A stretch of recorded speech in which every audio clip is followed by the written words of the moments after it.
हे Vineet, what's up? क्या हो गया भाई तुझे? ये क्या पहना है? मुझे क्या हो गया? I am going green bro. तेरे को पता है आजकल मैं समोसा नहीं सिर्फ हरी चटनी खाती हूँ, चाय वाय भी नहीं, बस ग्रीन टी। अरे यार, गोइंग ग्रीन का मतलब ये सब थोड़ी होता है। ये देख तू मेरा ग्रीन इकोनॉमी स्टॉक्स का पोर्टफोलियो। अच्छा, इसके बारे में और बता।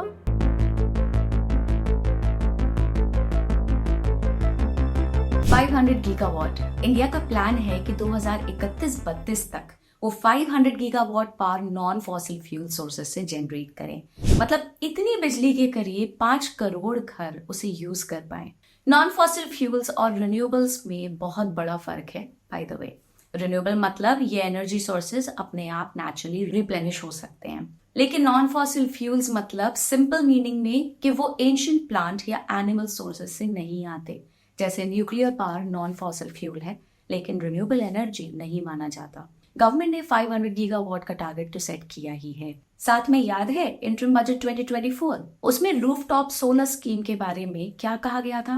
वेल, ये है एक क्विक रिविजन। इसमें देखिए जो 300 यूनिट बिजली जो है वो मुफ्त देने की बात कही गई है, और इसके अलावा जो आपके पास अतिरिक्त बिजली का उत्पादन होता है वो बिजली कंपनियों को भी बेच सकते हैं। तो परिवार के लिए, एक परिवार जिसके छत पर ये सोलर रूफटॉप लगाया जाता है, उससे उनका किस तरीके से बेनिफिट होगा, लगभग 15-20 हजार रुपए के बचत की बात कही गई है। और इसका सबसे बड़ा ये है कि जो हम लोग क्लीन एनर्जी की बात कर रहे हैं, न्यू एंड रिन्यूएबल की तरफ बढ़ रहे हैं, उस दिशा में ये एक अहम कदम है। तो गवर्नमेंट का फोकस सेट है, लेकिन देश के ग्रीन एनर्जी स्टोरी को बेहतर समझने के लिए चेक आउट दिस टेबल। यह हमें बताता है कि रिन्यूएबल एनर्जी सोर्सेज के कई टाइप्स तो हैं, लेकिन कहाँ से सबसे ज्यादा एनर्जी आती है? वेल, टर्न्स आउट वो है विंड, फिर हाइड्रो और उसके बाद सोलर। अब ग्रीन एनर्जी स्टोरी में दो इंपॉर्टेंट प्लेयर्स हैं, पावर प्रोड्यूसर्स और प्रॉक्सी बिजनेसेस। अब तक की कहानी से तो समझ आता है कि पावर प्रोड्यूसर्स की तो मौज है, तभी इतने एम्बिशियस टारगेट्स भी रखे हैं। SGVN ने फाइनेंशियल ईयर 30 तक 25 गीगावाट का टारगेट सेट किया है, that is 4x their current capacity. A bulk of these additions will come from renewable power sources. NTPC is aiming for 60 gigawatt of renewable capacity by 2032.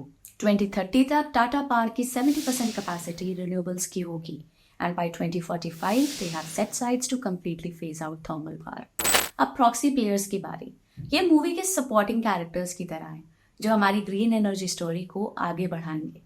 Hi, I am Alina and आज हम बात करेंगे renewables energy theme से जुड़ी ऐसी 3 companies के बारे में जिनका सिलेक्शन क्राइटेरिया कुछ इस तरीके से है। 10% cell CAGR for last 10 years, 15% profit CAGR for last 10 years, PE should be less than 35, ROE more than 10%, ROCE more than 10%.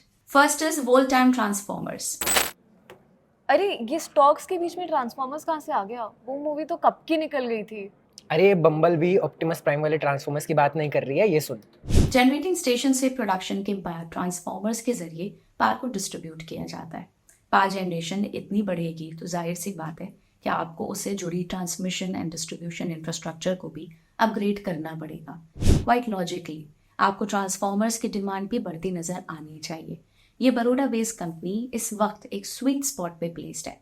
Operations हैं across 28 states in India and 10+ countries. कुछ नंबर्स को देखते हैं। कंपनी की करंट कैपेसिटी 13,000 मेगावोल्ट एम्पियर्स की है। Capacity utilisation factor है 90 से 95%, यानी कि टोटल कैपेसिटी का 90 से 95% यूज कर रहे हैं। नंबर ऑफ कस्टमर्स है 3,000+, और ये कस्टमर्स 30+ सेगमेंट्स और इंडस्ट्रीज से हैं। इंस्टॉल्ड बेस है ऑफ ओवर 70,000 ट्रांसफॉर्मर्स। इनके customers across 30+ segments and industries present है। Utility, transportation, infrastructure, power, oil and gas, railways, list endless है। Moreover, there is no concentration across clients, region, industry. अब future plans की बात करते हैं। अगले 15 से 18 महीनों के लिए कंपनी ने 4,000 मेगावोल्ट एम्पियर का कैपेक्स प्लान किया है, और इसके लिए पैसे आएंगे कंपनी के प्रॉफिट से। 2005 से 2010 के प्रीवियस साइकिल में वोल्टैम्प ने 28% का ROCE डिलीवर किया था versus 62% ROCE delivered in Q3 of financial year 24। Results on an annualised basis. इस बार जो कैपेक्स कर रहे हैं उसको एक सुपर साइकिल माना जा रहा है, और ये इसीलिए क्योंकि पार्टिसिपेशन बहुत वाइड है। I am talking about 400+ corporates, 600+ unlisted entities, from 30 plus industries. Voltan Transformers को potential customers तो मिल रहे हैं, पर इंटरेस्टिंग बात ये है पिछले 4-5 सालों से ऑर्डर्स रिफाइनरीज से नहीं, स्टील एंड सीमेंट सेक्टर से आ रहे हैं. Time to talk about ratios. बीते 25 सालों में Voltamp has transformed from a transmission and distribution focus company to an industrial one. Company ये मेक श्योर करती है कि उनकी एग्जीक्यूशन साइकिल 8 महीने से ज्यादा स्ट्रेच ना करे. जैसे कि आप टेबल पे देख सकते हैं, इन्वेंट्री स्टॉकिंग और पेमेंट्स में डिले की वजह से कैश कन्वर्जन साइकिल 2021 में 206 दिनों पर पहुंच गई थी. ये अब मॉडरेट होती नजर आ रही है. ताकि वर्किंग कैपिटल साइकिल स्ट्रेच ना हो, वोल्टैम्प लॉन्गर साइकिल ऑर्डर्स और फिक्स प्राइस कॉन्ट्रैक्ट्स अवॉइड करता है. वोल्टैम्प की की स्ट्रेंथ्स हैं consistent growth in revenue and profitability. 5-year sales and profit CAGR is 17 and 23% respectively. Strong pricing power. बीते 10 सालों में किसी भी नए प्लेयर ने इस स्पेस में एंट्री नहीं ली है. कुछ बैंकरप्ट हो गए और some are in no position to take more work. Debt-free balance sheet. Sustenance of low working capital and high margins must be watched out. Revenue financial year 21 के मुकाबले डबल हो चुका है. Same time period में profit 2.6 times increase हुआ है. Margins भी आप देखिए 2017 से 2022 के बीच में ये 11 से 13% के रेंज में थे, बट अब इनमें बम्प अप देखने को मिला है. Q3 ऑफ फाइनेंशियल ईयर 24 में मार्जिन 26% द हाईएस्ट एवर थे. मार्जिन की इंक्रीज की वजह थी वॉल्यूम एक्सपेंशन और जिस प्राइस पे वो प्रोडक्ट्स बेच रहे थे वो भी बड़ा. उससे भी ज्यादा इंपॉर्टेंट ये देखना होगा कि ये सस्टेन कर पाते हैं या नहीं. यहाँ पर सबसे बड़ी रिस्क जो हमें लग रही है वो है प्रोमोटर की तरफ से हाल ही में हुए स्टेक सेल. इतने अच्छे ऑपरेटिंग परफॉर्मेंस और फ्यूचर प्रोजेक्शंस के बाद भी ये होना, it's a bit confusing. And इस सेक्टर में प्राइसिंग प्रेशर भी बहुत है. Watch this. However, there is competitive intensity here. Pricing is competitive by MNCs. There are new entrants coming in from China as well, and this leads to pricing pressure in the transformer segment. Exchange rate में fluctuations भी company के margins को affect कर सकते हैं, since major raw materials जैसे कि copper, transformer oil, special laminated steel etcetera import किए जाते हैं. दूसरी कंपनी है साल्सा इलेक्ट्रॉनिक्स. एक सेकेंड, इसमें ये नाचोस और सालसा की बात क्यों कर रही है? अरे वो सालसा नहीं, सेल्जर की बात कर रही है. अब यार ये सब सुन के मुझे बहुत भूख लग रही है, जल्दी से वीडियो खत्म करते हैं. आप शायद सोचे कि साल्सा इलेक्ट्रॉनिक्स तो स्विच वगैरह बनाता है. Yes, exactly. अगर पार की डिमांड बढ़ेगी तो नेचुरली उससे जुड़ी एंसिलरी इंडस्ट्रीज में भी पॉजिटिव इम्पैक्ट देखने को मिलेगा. तो साल्जर जो कि एक साउथ बेस्ड कोयम्बटूर कंपनी है, उसके पास 6 मैन्युफैक्चरिंग प्लांट्स हैं, सब तमिलनाडु में हैं. कंपनी की प्रोडक्ट पोर्टफोलियो को हम ब्रॉडली 4 हिस्सों में डिवाइड कर सकते हैं. Industrial switch care, building electrical, copper and energy management products. मतलब रिक्वायरमेंट हाउस होल्ड लेवल पे हो या इंडस्ट्रियल, दोनों को वो केटर करता है. अब इन सारे प्रोडक्ट से सबसे ज्यादा रेवेन्यू कहाँ से आता है? Well, take a look at this chart. Q3 of financial year 24 में रेवेन्यू का maximum contribution industrial switchgear से आया है at 54.8%, followed by wires and cables at 39% and building segment at 6.2%. Salza circuit transmitters, terminal sockets, coils और panels में भी OEMs के लिए कस्टमाइज करती है. Broader perspective से what's helping Salza Electronics? Well, एक है गवर्नमेंट का मेक इन इंडिया थीम. 80% से भी ज्यादा कंपोनेंट्स इन हाउस मैन्युफैक्चर होते हैं. कंपनी इंफ्रास्ट्रक्चर, रेलवेज और कैपिटल गुड्स जैसे सेक्टर्स को भी केटर करती है. कंपनी के और कई स्टैंड पॉइंटर्स हैं, जैसे कि L&T के साथ उनकी लॉन्ग स्टैंडिंग रिलेशनशिप. इससे तो उन्हें 350 प्लस डिस्ट्रीब्यूटर्स के नेटवर्क का एक्सेस मिला.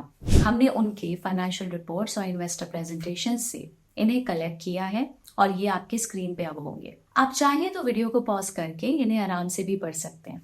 क्लाइंट्स की बात करें तो ये mostly well known capital goods companies हैं, लाइक दीज.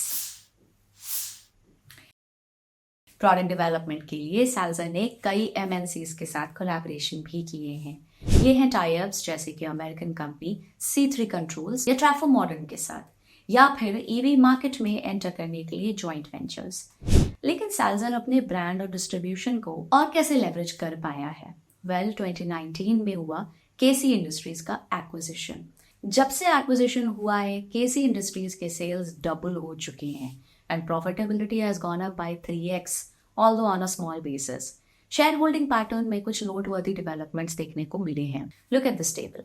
प्रोमोटर बीते एक साल में अपने स्टेक 4.87% बढ़ा चुके हैं। Fun fact, Q2 of financial year 24 में एस इन्वेस्टर डॉली खन्ना ने स्टॉक में एंट्री ली and holds 1% currently.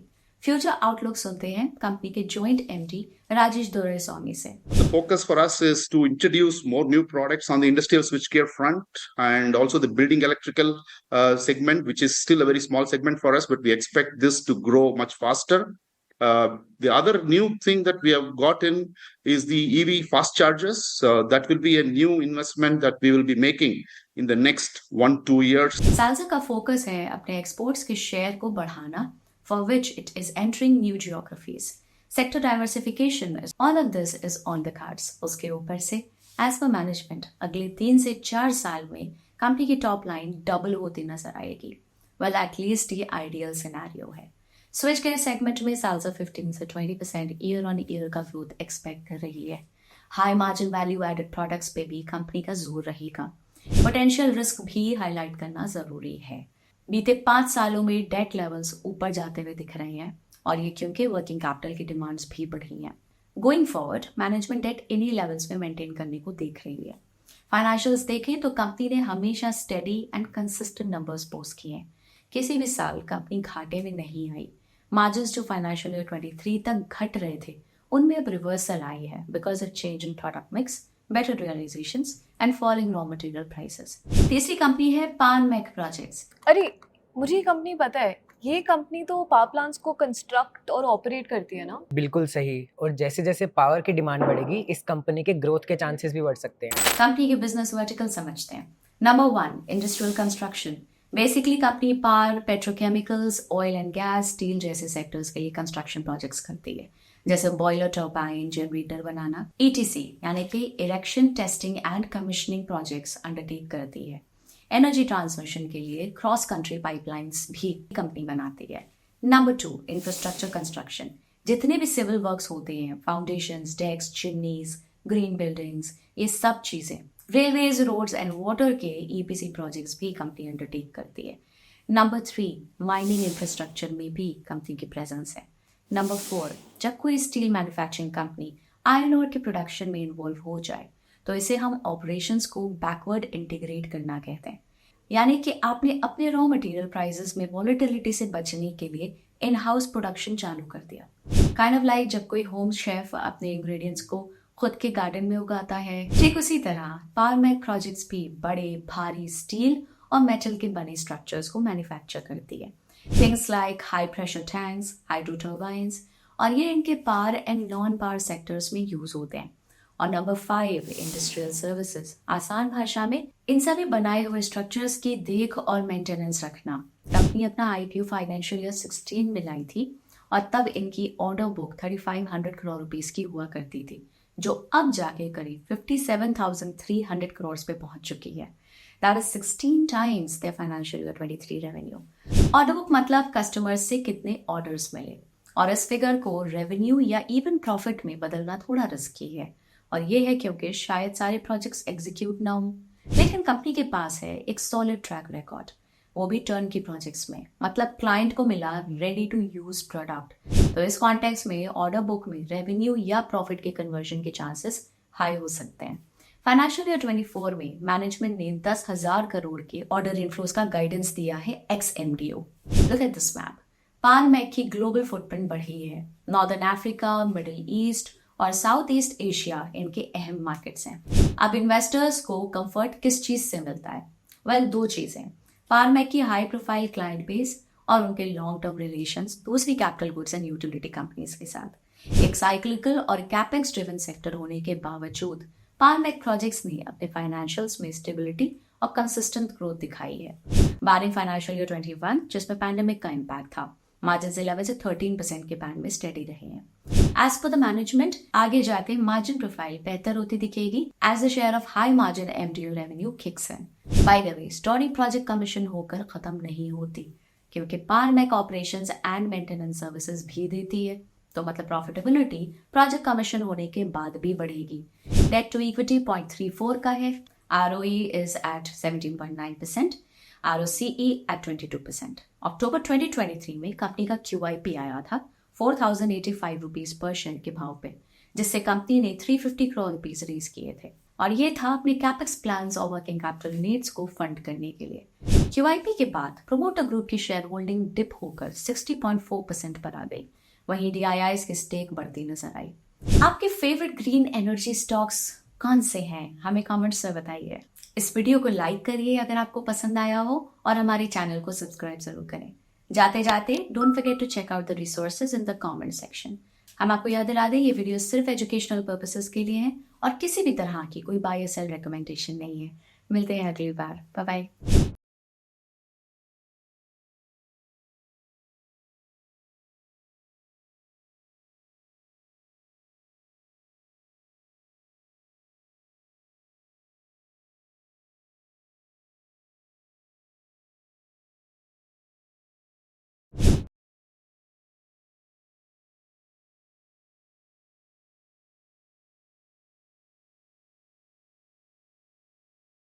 Investment in securities market are subject to market risks. Read all the related documents carefully before investing. Please read the risk disclosure documents carefully before investing in equity shares, derivatives, mutual fund, and or other instruments traded on the stock exchanges.